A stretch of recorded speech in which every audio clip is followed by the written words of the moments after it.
চলতি বছরের হজ ফ্লাইট আগামী 17 এপ্রিল শুরু হবে। আজ রোববার সচিবালয়ে হজ ব্যবস্থাপনা সংক্রান্ত জাতীয় কমিটির সভা শেষে সাংবাদিকদের এ তথ্য জানান ধর্মমন্ত্রী কাজী শাহ মোফাজ্জল হোসেন কায়কোবাদ। সভায় সভাপতিত্ব করেন প্রধানমন্ত্রী তারেক রহমান।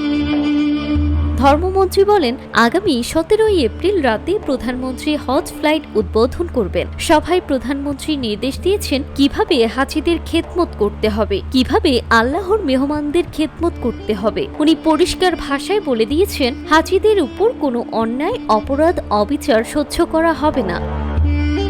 প্রধানমন্ত্রী হজযাত্রীদের ব্যাপারে অত্যন্ত সচেতন জানিয়ে ধর্মমন্ত্রী বলেন, প্রধানমন্ত্রী 2-1 দিনের মধ্যে হজ ক্যাম্পে যাবেন, যে ক্যাম্পে হাজিরা এসে উঠবেন। উনি নিজ থেকেই সেখানে যাওয়ার কথা বলেছেন। জ্বালানি তেলের দামের কারণে হজ ফ্লাইটে জটিলতা দেখা দেওয়ার আশঙ্কা করা হচ্ছে।